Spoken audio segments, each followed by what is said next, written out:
Hi, my name is Tanya Kosmini, and I am the broker and owner at Realty One Group 𝗥𝗢𝗚, and I'm so excited for our first episode of the 𝗥𝗢𝗚 with Us podcast. Super excited and very proud to welcome our guest today, Bruce Breedlove. I'm not sure if you know this, but he is an amazing and accomplished real estate investor, which I can't wait to learn more about. And more importantly, he specializes in coaching people on their finances, which I don't know about you guys. I think I could probably use some help on all of that. So, Bruce, what can you tell us about yourself? Yeah, so thank you for having me, and this is awesome to be on the inaugural episode. I grew up super poor. Like, my parents unfortunately struggled with drug, alcohol addiction, so I grew up really fast at a young age. Moved out when I was 17. I had $600 to my name. I lived in an apartment that I borrowed from my ex-girlfriend's sister. She had promised it to me before we broke up. Very, very risque. But anyway, got it for free, borrowed a bunch of furniture from everyone for free. And I remember the first night I spent in that apartment, 17, still in high school. I was looking at the ceiling. It's a very pivotal moment in my life. I thought, this is a crossroads. I can either end up like my parents, and I would have every excuse to, by the way, or I could be successful. And I had no idea what it would take, what I needed to learn. But that night I chose that I had to be successful. So really that started my journey of just learning everything I needed to know to be successful, which in our world, as we built it, involves money, right? So fast forward, I went to college to become a nurse just because I wanted to have a job that had market value, right? I could go anywhere. Everyone needs a nurse. So became a nurse through school and really started learning about personal finance. And once I was safe enough and had enough to look around in my world, I was like, no one knows this stuff. The stuff that I had learned through trial and error and just being hungry for knowledge about how to manage money, I started becoming passionate about teaching other people about it, because I'm like, the stuff that I know that is actually creating success for me, no one knows. So, fast forward to now, I've spent the last 8 years really informally coaching people about their personal finances, sort of building that skill set of becoming a coach. And we finally launched our official mastery course, which we can talk about. But Congratulations! Thank you. It's been incredible, and we've changed families' lives already. But to your point, through my journey becoming a real estate investor in Jacksonville, when I was a nurse, I had a lot of time to do other stuff.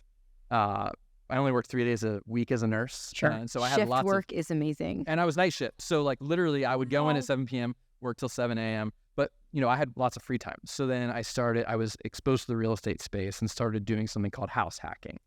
We talked a little bit off camera about house hacking. We can dig into that. But really from 2019 to 2022, I built my portfolio, and, we have 5 cash flowing properties that absolutely changed our life.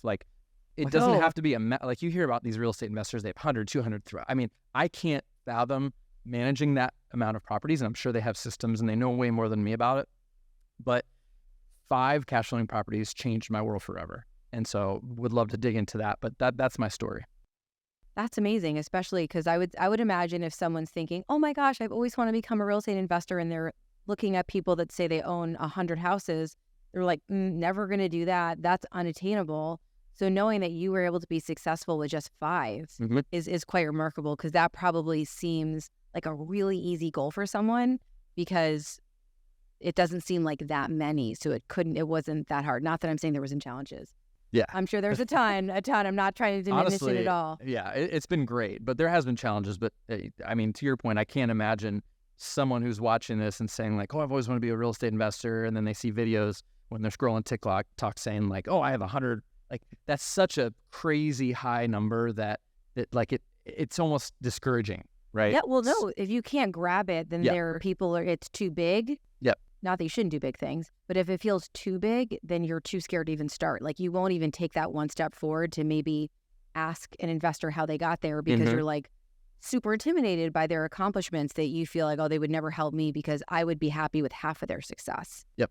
Yeah. And it sort of is, it's scary to think about that. And then when your mind switches to like, well, I can never do that, that's almost soothing. So then that's how you leave it, and then you never address it again. You know what I'm saying? You shut it down. It's like, exactly. You're just done. And because your brain goes through a space of thinking like, I can never do that, and it creates this cognitive dissonance. And I talk a lot about cognitive dissonance. So it creates cognitive dissonance, and humans seek to resolve their own cognitive dissonance. So when you create that, and then you think like, oh, I can never do that, it soothes it. So then you go forward thinking like, I'm never going to attain that. So you're exactly right with thinking like a smaller goal to start with to maybe get you there is a better place to start. So I'm going to butcher that word, the cognitive, what's the second word? Dissonance. Cognitive dissonance. Yeah. What does that mean? I've never even heard of it So before. if you think about like, if you're in a space where you just feel stressed all of a sudden, right? That feeling that you get of like brain fog and inability to sort of focus on one thing. So like kind of being paralyzed by something? Yeah, like mental like, paralysis? Sure. Yeah. Cognitive dissonance is like, okay, have you ever been at dinner with someone who isn't super talkative? Like, so, you and me are at dinner and there's just sort of this weird silence. Have you ever had that feeling where you're like, I got to say something? You like start sweating kind of? Right. Like, yeah, I got to, what should I say? That's that's an example of cognitive dissonance. Okay. And so what do you do in that situation? You're thinking like, okay, what should I say too? Because you perceive that silence as something that creates that cognitive dissonance for you. So you're motivated to say something to break it. You see what I'm saying? That's one silly application of how cognitive dissonance really drives our decision making. And so earlier we were talking about how people move away from pain. So that must be, right? 100%. People are more likely to move away from pain to move toward pleasure. So that must be all related. Yeah, absolutely. 100%. Oh my God, I love it. I love it. So something that I wrote down that you talked about was that your past wasn't filled with rainbows and butterflies and unicorns. It was the opposite. And so many people are stuck with, oh, my parents weren't good examples, so like my life's going to be crappy like theirs. So that makes you such an inspiration and so relatable to so many people. And I really appreciate you sharing that because that's really vulnerable. Yeah. And a lot of people might be ashamed of that. And I think wearing that like a badge of honor to say, hey, I didn't let my past define me really says what an amazing person you are. So I really appreciate you sharing that because I'm sure it's hard, It was hard in my 20s when I was really dealing with the reality of mentally going through it. It was hard. But now, to your point about the badge of honor, it's something that I use as a tool, just like you're saying, to inspire others and be like, I know you feel like a victim now and you have every right to. However, that's the past. So if you let that thing that happened in the past decide your future, that's actually a decision you're making every day. Right. So if you're signing up for that, then you can, that's what your life is going to end up being like, right? So I'm here to say that it doesn't have to be that way. And here's how I was successful through that. So you're exactly right. I know it's great. And all of your knowledge on finances is really relatable to people because you've probably done it. So you're like, hey, I kind of know what works and what didn't work. And if someone tells you something they're trying to do, you're like, well, I did that and this is why it didn't work. And that real lifeness of it makes it quite amazing. Yeah, like I said, I moved out, had $600 to my name, lived in a free apartment with borrowed furniture and a car that was falling apart. Right. Wow. That was what? In high school. I was still in high school. You were a child. You were legitimately a child. I was a senior in high school, yeah. So, I worked at Dairy Queen for 7 years through college. Wow. Making $800 a month. I graduated, became a nurse. I remember the first check I got was $1,200 as a nurse. And I'm like, dude, I made it. like this is life-changing amount of money. But the same system I used to manage money back then, I still use now. It's just the numbers are different. Oh, it's not any different. I didn't change my habits. I didn't change the way I manage money. It's literally the same.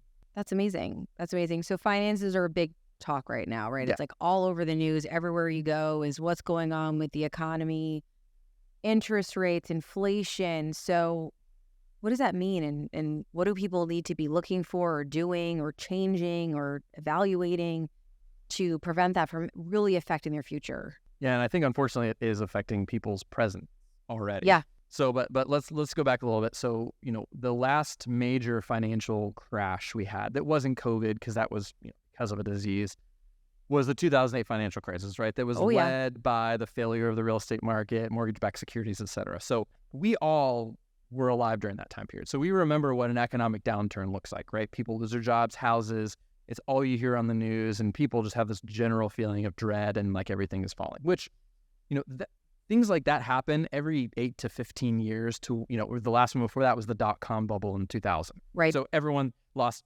millions of dollars in these new fancy internet companies. And we forget that it was just 8 years before the financial crisis of 2008. Right. Like we forget that. Yeah. So the reason I'm bringing this up is to say we had the longest economic expansion from 2008, 2009 to 2021, 22, arguably, if you exclude COVID. So we had what's called a bull market, which means the economy is expanding, the GDP is growing, every single year. So that was the longest time period in recent history that we had this economic expansion. So what did everyone enjoy during that time? Like the housing boom happened, like people were making money, inflation was low. So what I say is a high economic tide raises all boats. So when everyone's doing well, everyone looks like a hero, everyone's making money, right? Sure. Everyone looks like a hotshot. But then what happens when the tide goes back down and the water's out? You see who is swimming with no underpants on. Like, that's my ridiculous analogy for like what we're dealing with now. So over the last few years, post-COVID, we had this inflation bubble. So what happened during COVID, supply chains got really jammed up. So things became more expensive, right? So that's consumer goods, these microphones, phone, everything became more expensive. Food. Sure. So that's one thing. The building of houses. So and that's really another thing. affected my business. Right. So so then all of a sudden, new construction, the prices went up. And at the same time, though, however, people were still making money and interest rates were low. So what happens when interest rates are low? And what is an interest rate? Let's go down that rabbit hole for a minute. So Jerome Powell, the Federal Reserve, it's a government agency that decides monetary policy. Okay, so it's their job to determine what the central interest rate is, okay, or the Fed rate, as we hear. And this is what we're hearing. Central interest rate and Fed rate are the same They're thing? the same. It's referred to the Treasury rate. Yeah, it's referred to as, it's the same. It's the same. So it's the percentage at which the government loans money out. Okay. So the federal rate was 0. Okay, which means that you can borrow money to fuel growth and it costs you almost nothing. Okay. Now it's not mortgage rates, but it's tied to mortgage rates in this way. So if I'm a bank, okay, where do I get money from to loan to people as mortgages? Let's just use mortgages since it's a real estate podcast. Okay. So if I'm a bank, I get money from 2 main places.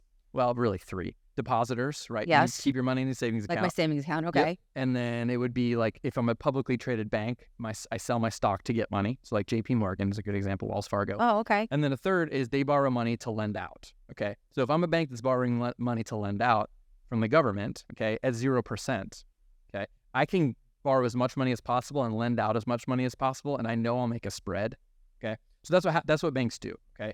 So if I'm a bank, I'm borrowing money at 0%, and I loan it out as a mortgage. Mortgage is prime rate, or 3% above whatever the federal rate is. So that's why mortgages in 2020 or early 2022 were like 2.8%, 2.6%, 3%, because it's 3% above whatever the central Fed rate is. Okay.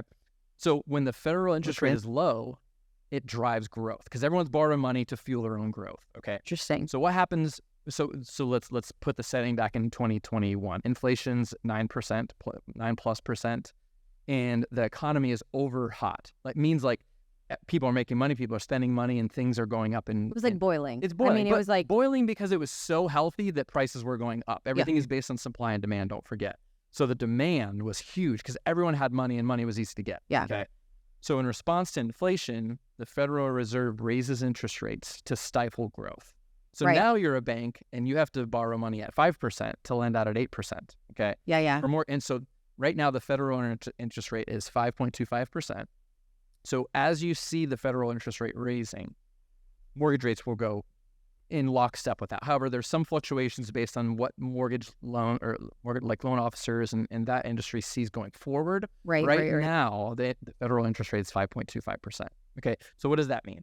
So literally the Federal Reserve does this to kill the economy. Yes. Like their goal is to raise unemployment, to lower corporate earnings, to make people get fired from their jobs so they lose their houses. And that's really what they're doing. And it's not, I mean, you can watch videos of Congress. Oh, no. I watched a video on this, and the best description I got was once everybody says uncle, like they stop spending money. Like that, when you remember that game when you were a kid and someone hurt you until you said uncle, like my big cousins used to love to beat me and tell me that and say uncle, say uncle. Yeah. And until the U.S. economy says uncle, they're going to keep raising interest rates until people finally say, no, I'm done. Mm-hmm. I'm not going to buy houses. I'm not going to buy Louis Vuitton bags and shoes and cars and multiple houses and put it all on credit. Once that stops is when the interest rates stop. Well, yeah, because so the Federal Reserve's job, and you're exactly right. The Federal Reserve's job is to raise interest rates and then also monitor the economy for signs of breakage, right? So with the crazy thing that we're seeing is interest rates have risen at the fastest rate in history. Okay? Right. We went from 0 at the beginning of 2020, around 0, to now 5.25 in a year and a half. Okay. So we haven't had increased interest rates long enough to feel the true effects in the economy. Okay. So they raised quickly because inflation was at 9% and now it's at 3%. Okay. However, what that means is it doesn't mean that, that 9% is now 3%. No. That means year over year. So last year when it was 9%, that means from the June previous to this June, it's gone up 9%. And now the rate is 3. So that means from last June to this June, it went up, 9 and then now 3. Okay. So it's still went up. Yeah, it's like still 12. Is this 12? So that would mean that it's 12 over 2 years. So it went up 9 and then 3. So it's gross. not like it's moving backwards. It's just not going as fast. So when the news comes out and says like, oh my gosh, interest rates are going down, it's actually just means they're getting worse, slower. Wait, can we have negative inflation? So that's called deflation, which is actually a bigger shock to the economy, which you don't want. You want inflation. Sounds great. You want inflation under 3% over a long period of time. That's the goal. Under 3%. Yes, that's the Federal Reserve's goal, is under 3%.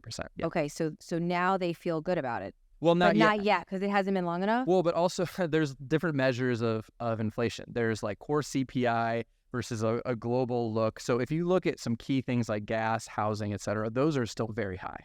Okay. So if you look at some consumer... it's just the average. 3% is the average. That's not on every category. Yes. So there are still some that are red hot and still going up because of economic factors like housing is a great example.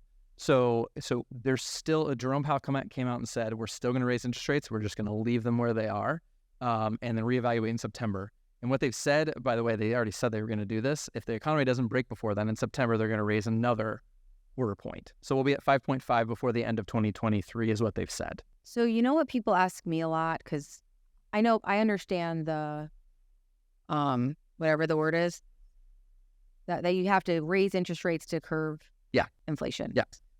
They always ask, does it always mean the mortgage rates are going to go up? Because sometimes it really only affects short-term interest versus long-term interest. Like a credit card, sometimes that interest rate goes up sooner than a mortgage interest. Like what are they talking about? What is that? The general rule is yes. If it's always related? Yeah, because our economy is built on borrowing money. Our economy is built on debt. So, I mean, people are funding ventures. I mean, they're funding their business with debt. So if money becomes more expensive to get, they have to raise costs. Right. So if I'm a bank and I'm borrowing money at 5%, I can't charge 5% for a mortgage because I'm not making any money.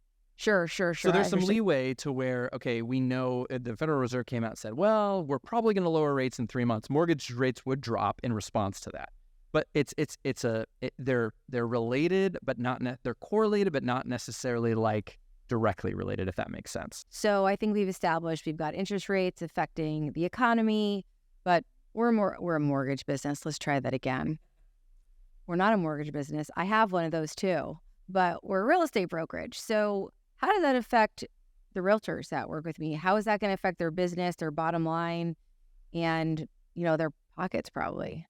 Yeah. So unfortunately, realtors are getting hit sort of on every angle, right? Let's separate it out like from a business standpoint and a personal standpoint. So business standpoint. Sure. So over the last 2 years, how much have real estate transactions decreased percentage-wise over the last 2 years? What is that number? Nationwide, it's about 40%, and it's pretty much the same in North Florida. Roughly 40% less transactions, but we can make it sound worse. We can do 50. Okay, so just an easier number. So if I'm a producing agent in 2023, I'm realistically making 50 to 60% of what I was making before, right? Starting 2 years ago. For sure. Right? So if the numbers of transactions have gone down that much, and taking all other variables out of it, I'm not, picking up market share. I'm not doing more business. Let's just say they're doing the same amount of business, right? So yes, homes have gone up in value. So each transaction technically could be worth more commission. Yeah, a little bit. Right. So over the last 2 years, that's been minimal. Mm-hmm. But so I'm now making, 50 to 60% of what I was making before. Never. Okay. So my income is now less. Yes. Okay? So from a business standpoint, I'm doing less deals. I'm making less money. Okay. So if you have your business structured correctly as a realtor, as you know, and probably teach your agents, have an LLC, an S corp to maximize your tax situation as a realtor. So then from a business standpoint, my business is making less revenue. Mm-hmm. Okay. And these agents are sole proprietors of their business, a lot of them, unless they own a team or a business. And, so my personal income is now 50 to 60% of what it was. Okay. Yes. And so what we're seeing is the average amount that people have in their savings account is less than pre-pandemic. Their retirement accounts are less than they were pre-pandemic because people are pulling from these sources to pay for things. Okay. Credit card debt just hit $1 trillion for the first time in history. So what we're seeing is the stress of the macroeconomic pressure is getting to individuals. Sure. So why I say it's hitting realtors more than they're getting hit from every angle is their livelihood is based on selling homes. And the macroeconomic happenings right now are causing less homes to be bought and sold. Sure. So they're being hit personally with inflation. And, if they have credit card debt, their credit card debt percentage is going up. They're having to borrow from credit cards and their savings to fund their life. So they're getting hit on every way. Right. So, I mean, it's a bad, I don't mean to be fear mongering here, but the numbers don't lie. And pre-pandemic, 60 to 75% of Americans couldn't afford $1,000 emergency. That's pre-pandemic. So I can only imagine. So if my tire blows, I can't put my hand on $1,000 to fix my car, whatever emergency happens. Really? So people's personal finances weren't in a great place to start with. No. And I can just imagine now with all these macroeconomic factors, how they've just gotten worse. And I can see. Wow. Yeah, that's pretty grim. I mean, that's bad. That's not good. That's really sad I feel bad for people. Well, I feel especially bad for realtors who haven't treated their real estate business like a business. They haven't invested, saved. They made a lot of money. I mean, real estate was selling really well. So they made a lot of money. And if they didn't plan, that's unfortunate. They didn't have guidance from their broker or a spouse or a family member or a friend to say, hey, listen, like this gravy ain't lasting forever. It always dries up. So you better be prepping for literally your future, but like your future, like 10 years, but not just like next month. So what piece of advice do you give people? This is kind of your passion is to help people with their personal finances. So what is one tip you could give a realtor out there or 3, whatever feels right, that you could give someone to be better financially that maybe won't scare them too much, maybe just a little scare? Yeah. So we in our coaching class, we always talk about this big concept called eating the elephant, right? So what does that mean? Sounds ridiculous, right? If there was an elephant sitting right next to you, what would you do if I said you should eat that? You'd be like, oh, I can't eat an elephant. No. But the answer to that is one bite at a time. And what you're getting at is like, what is one actual step that they can do to eat that big elephant, which is tackling their financial situation? Great. So if I was an agent who this message is ringing true to, if I was struggling, if I found that I look at my bank account, I'm struggling, when I lay my head on my pillow at night, I'm worried about money. Or like they just got another credit card. Yeah. Like they were like, okay, LLC, my business LLC is going to take out another credit card because I got to pay my online lead generation bill that isn't producing. Yeah. What should they do? So this is the number one. There's not 3 things. There's one thing. The number one thing every person that is listening to this should do is put a magnifying glass over every single dollar that's being spent. I mean, personal and business. Because if you think about it, that same dollar we're looking at is worth it's worth 12% less than it was just a couple of years ago. So not only do you have less of them, but the ones that you do have are worth less. Is a double whammy. So you're getting so you need to bust open the books and look at every single dollar in your world and where it's going. Okay. Right. And I don't want to be grim, but you have to really look at the return on investment of every dollar. Like subscriptions are a great place to start. People have subscriptions they forget about. Right. And so let's just talk about business expenses, right? Yeah. Do you have marketing expenses that are not bringing back ROI? Right. Are you paying for expensive lead generation tactics that are, again, not bringing ROI? You have to break everything back down to the basics, because this is not a time to be foolishly spending, or I shouldn't say foolishly, but flippantly spending. Okay. So you have to buckle down and analyze every single dollar in your life. And we have tools for that. Like we teach people, we have this great free tool that we use called mint.com, early website. I've been using it since 2009.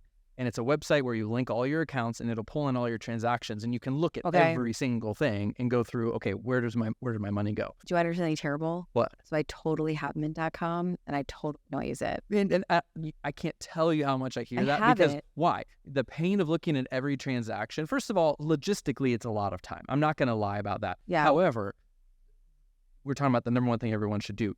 Have to get your arms around where every dollar is going. It gives you like it like tells you things. Oh, it tells you like things you don't want to know. Right. And I think it gives me, doesn't it email you a weekly summary of It the can. terrible choices It can do it daily. It can like send the you text terrible messages. choices you made, basically? Yeah, well, but see, it's the mindset of which I'm you just approach kidding. these. No, Yeah. I know. But I mean, you asked what an agent who's listening to this Yeah, should do. mint.com. I forgot about that. I totally forgot about it. Yeah. I delete the emails every week. That's the number one thing you should be doing. Yep. Okay. Because as your dollars are, the amount of dollars are shrinking, and the buying power of those dollars, they're exponentially getting more and more important. Right.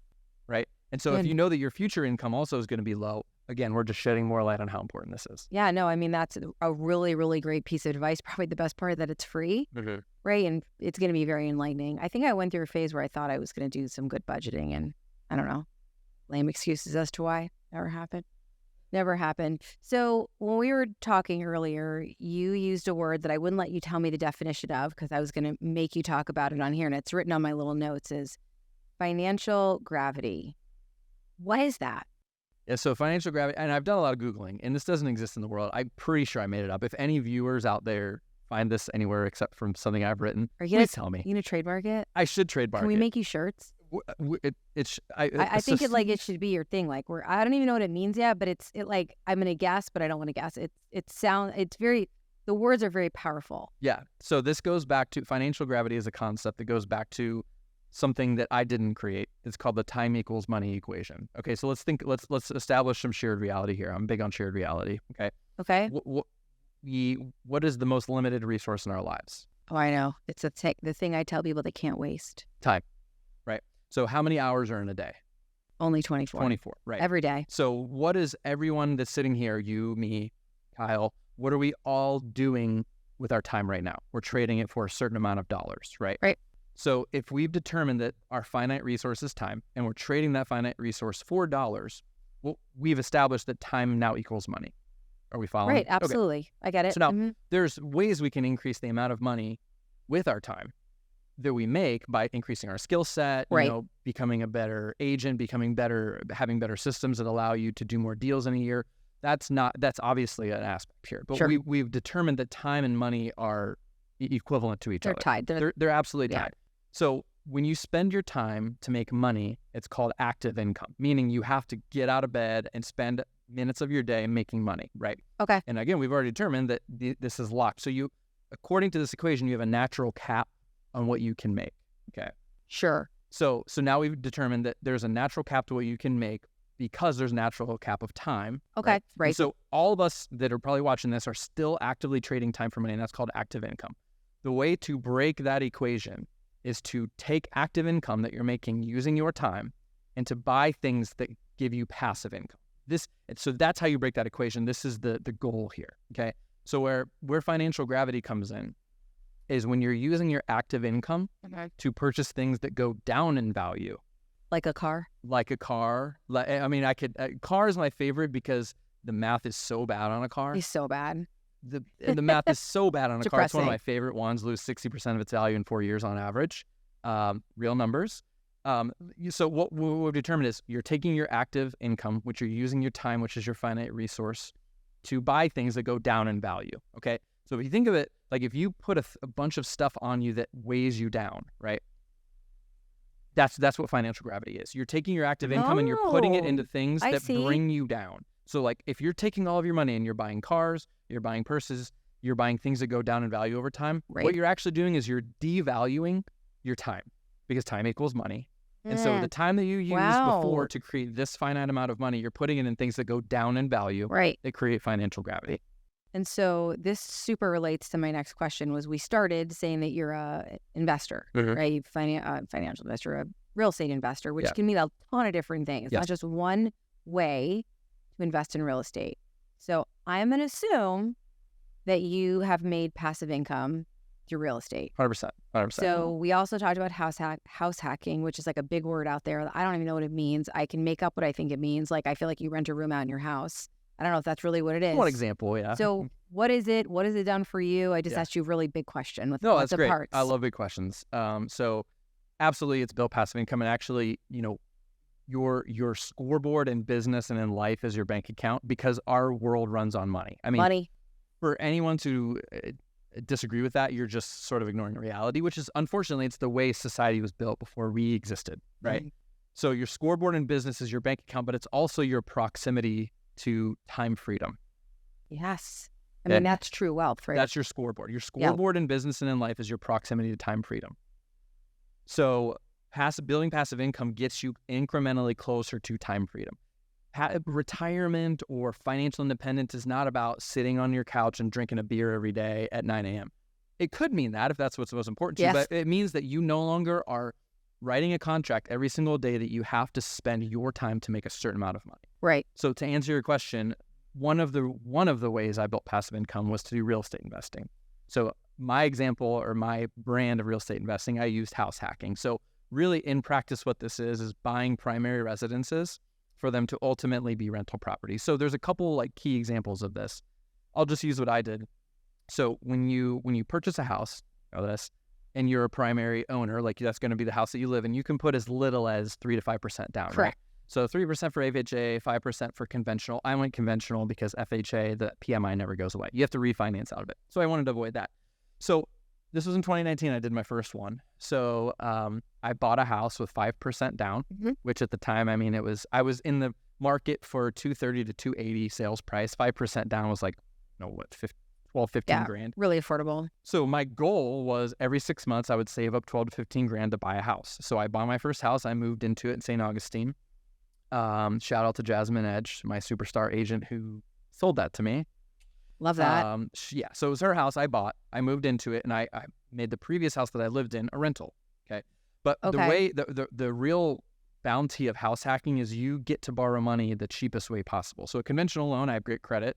Conventional loan, I can only put 5% down, and then I get the lowest mortgage rate possible. Right. So remember, this is 2019, 2020, when mortgage rates are 2.6, 2.83. Yeah. So I just repeated that. So every 6 months, I would save up 12 to 15 grand. I would buy another house. I would move out of the one I was in. Every 6 months? I did this for a couple of years. Yeah.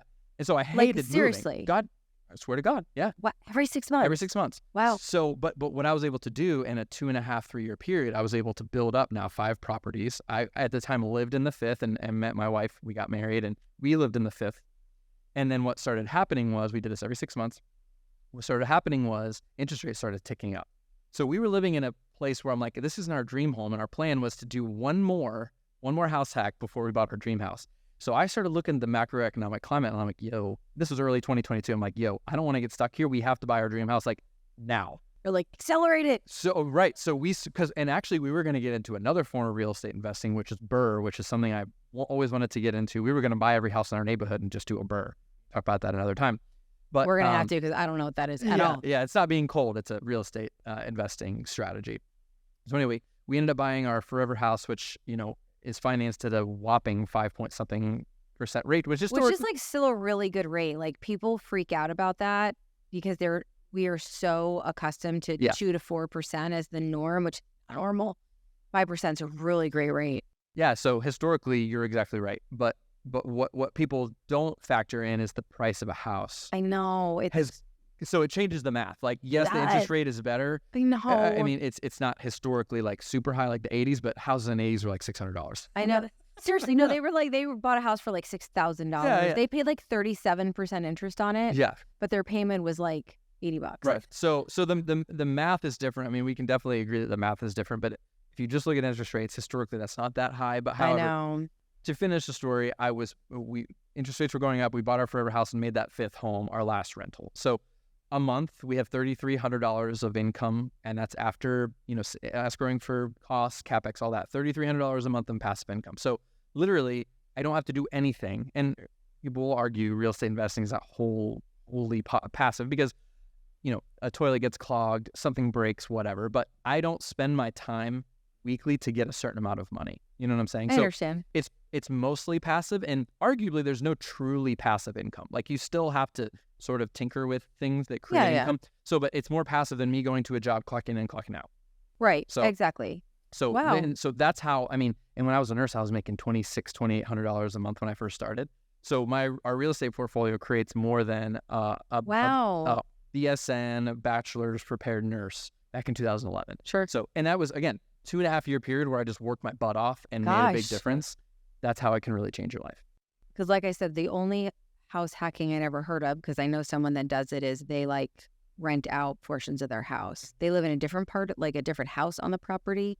But that was the only house hacking I really knew about. I'd heard the only other, and I didn't know if anyone called it house hacking, was they suggest, and yours is better, they suggest to do what you did. I thought it was yearly, but I don't think the time frame matters, is they would do like a line of credit. They would borrow against their house to buy the next house. But I always felt like that prevented the first house from being profitable, because you now have 2 mortgages on it. And then if you buy if you use from the first to buy the second, and then to buy the third, you're going to do like, you got a lot of expenses that I felt like it would just be a break even. So that your way was significantly smarter than what I had ever heard of. So I can't wait to hear about 𝗏. Yeah, 𝗏's fun. 𝗏 is not really possible right now just because of how high interest rates are. And you have to close twice. So the margin isn't really there. So 𝗏 isn't, and any 𝗏 investors out there, please correct me if I'm wrong. Yeah, I want to hear about it. I really am of the camp, and I say this in forums online all the time, like real estate investors are not making money right now. Like, right. The math just doesn't work, and I would be surprised to see anyone's P&L that shows otherwise at this point. Well, I think that's true for sure, because a lot of the companies that are build to rent, there's a lot of them in the Jacksonville area. It's controversy over it too, but they're not really building to rent anymore. They've just started. A couple of them have reached out because I've worked with a few, and because there isn't, the ROI isn't there, right? The cost to build is too much because of inflation. And then the rents, even though they've gone up considerably, they've kind of flattened quite a bit, which you could probably experience. I don't know if you've had a huge increase in your rent in the last year or two in your rentals. Not in the last year, and here's the funny thing about housing supply and demand. You know this. I mean, I'm preachers of the choir here with your audience as well. You know, supply and demand with housing right now is in a weird spot, because like macroeconomically with interest rates going up, it should really be like there should be less and less buyers available. So really the sellers should be holding the cards. However, like the people aren't selling their homes. So it's and interest rates, when they rise, housing prices come down. But what's buoying that is people aren't selling their homes. So inventory is still 2.5 months right now. So low. Right. So normal is what, 6? 6 is a balanced market. Yeah. So the only thing that's loosening that up is new construction. Yeah. And new construction is expensive to build. So like we're in this like weird standoff where, like, you know, the Spider-Man meme, maybe edit it and post, like everyone's pointing at each other. Right. But like we're all like, no one can fix it. You fix. Exactly. You do something. It almost feels like everybody's sitting on their hands just waiting to see what would happen. But inventory's been low for so long. Everyone's been sitting on their hands for a really long period of time. And I'm sure you can read about it. I know I have an economic forecast that we have any dip in interest rate, like a baby one, people are so worried that's never going to happen again that we'll be back to multiple offers, and in sanity, prices will go up again, and it'll be this cycle that if we have interest rates dip, people are going to jump. They're going to be like, oh my God, they went down to whatever feels comfortable, which there's some magic number that I don't know what it is. I'd love to know the magic number of what makes you, maybe it's 5s. I don't think there is one. I don't think so either. It's the perception of the market, right? Yeah. If you turn on your TV, what do you hear? Interest rates, inflation, blah, blah, blah. Yeah. It's fear. So what happens when people are fearful? They don't do anything. They sit they're on their hands, like what you're saying. Now, your hypothetical is correct, with the exception of if everyone, so 90+% of homeowners have a mortgage rate below 6%. Right. Okay. So now the mortgage rates are 8. If I'm a seller and I don't really have to sell for some life event, I'm not going to sell because I'm signing up to get a mortgage rate that's more than 2% above what I have right now. Correct. So that's what's keeping the inventory low. And so if mortgage rates go down, it could trigger a whole bunch of sellers, which could flood the market with inventory, which would actually make prices go down. Yes. So we're in this really precarious situation where macroeconomics don't match what's happening in the housing market. It's just very, very interesting. It is. I always say, if I could predict the real estate market, great things would happen. And the biggest question I get is, is it a good time? is it a good time? And I'm like, I can't predict the time, but in real estate, I like to say you can't time the market, it's time in the market. You're right. You got to shift the thought process. If it's a good time for you, for your life, whatever is going on, that's what you have to worry about. We can't predict what's going to happen. You can base it on other things, the past cycles of economics and interest rates, but the right time. Mm-hmm. So it's relative, because is it the right time to be a real estate investor? Absolutely not. Is it a right time to buy a single family home because it's been my wife's dream for 15 years? Absolutely, it's the best time. So where your agents will win in this market is to be the best economic educators in the market. So like, if I could leave any value for your audiences, understand the market, understand how to communicate what's happening to allay some of that fear that your buyers and sellers are having, to help educate them on what is the most important for them that might transcend mortgage rates, right? Sure. Just saying like, what is it? Date the rate, marry the house. I was waiting for us to say it. Just to say that's like a cliche. I tend to stay away from cliches. I actually love picking them apart. However, like, that is to completely dismiss every other variable that contributes to decision making in someone's life. For sure. No, I totally. Well, it's just like, it's not allowing their fear it's not recognizing and having them work through it. It's just like, oh, here, just do this, just refinance at some point. Mm-hmm. Well, that might not be feasible for them. Or gosh, what if the rates don't go down? Yeah. Some real estate professionals have given people some really poor advice. Yeah. By not understanding all of the variables. Yeah. And so to be the best economic educator in this market today will give you the edge as an agent, 100%.